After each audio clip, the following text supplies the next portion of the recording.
This is a quick video that I'm actually shooting to test a new camera, yet another one. And the topic of the video is to show how I wrap a small bead entirely in dichroic glass. So it's basically about working with dichroic. So in this case I'm using clear as the base because I use silver dichroic, silver colored dichroic, and I like that on top of clear.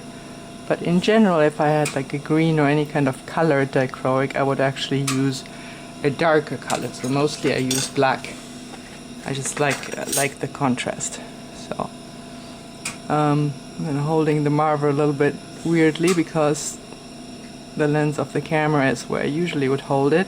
So I make a small kind of barrel-shaped bead and marver this kind of flat. It's not super important that it's a perfect barrel, but it makes it easier. So there you go. And then oops. Sorry about the noise, I should have prepared my tools. Then I take a piece of dichroic that I pre-cut. I pre-cut about the lengths that I think it will take to wrap all around the core bead, and this length is based on experience.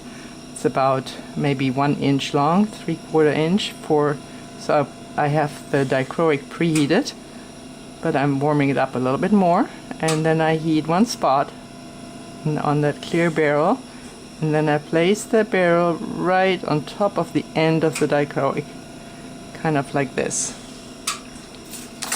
And if I ever get out of the frame of the camera, I apologize because I can't see what you guys are seeing. So then I heat the bottom of that dichroic, and with the edge of the magic wand I tap that down. So I melt the clear on top of the dichroic and tap that onto the bead. And then I heat this area here. And before I start pushing it around the bead, I kind of try to anchor the sides, because if you just focus on wrapping it around a bead, the sides will kind of ball up, and I haven't attached this quite straight, so I'm pushing it over a little bit and hold it at an angle. So I'm just hitting the clear and then go in with the tool and fold it down, and there, I got a little bit of a bubble there. I know there was something on top of the dichroic strip. I don't give a lot of heat, just enough so that the clear gets soft. So push. I alternate right and left, and then you can also push a little bit in the center to make sure that the dichroic wraps around evenly. And you need a little bit more heat, right and left. And see, so far so I have a little bit more dichroic than I needed, but if in doubt, it's easier to deal with a little bit more than with not having enough.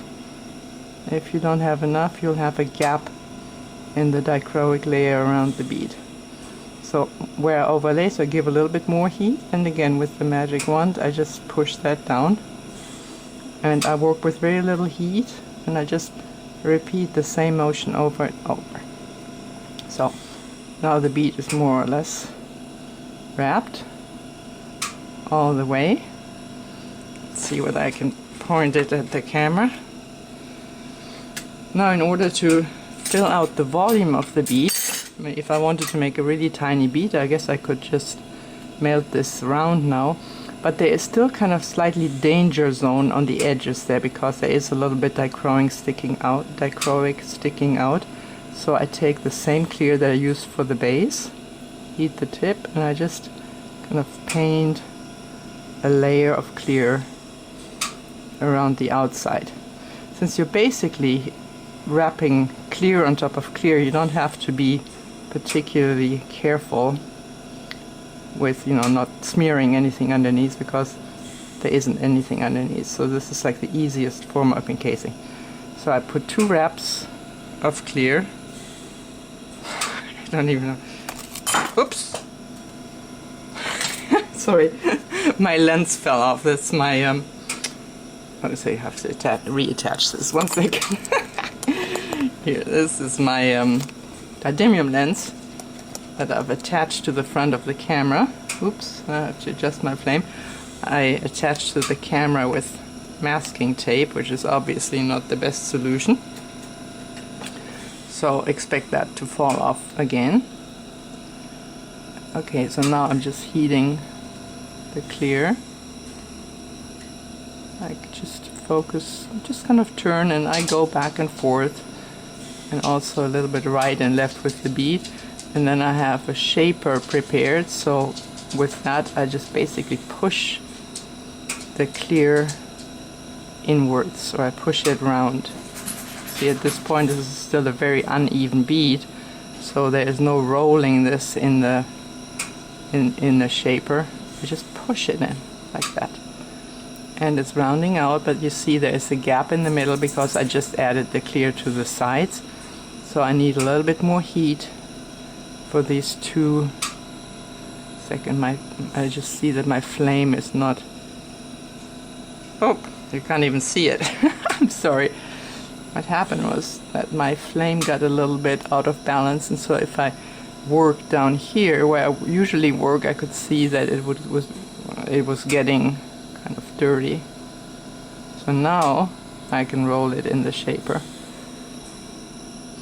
And I always like to heat, when I make a round bead that I don't want to be kind of donut shaped but more round, I heat one side of the bead and I hold it upwards a little bit so the glass flows down and gets a nice round edge there, and let that cool off, and do the same thing on the other side. That way it gets to be a fairly roundish bead, and I don't even have to use any more shaper at this point. I use the shaper mostly to nudge the clear, to push the clear around.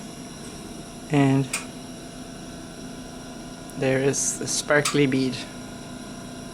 There you go. Okay. Sorry for the tech difficulties. Have fun.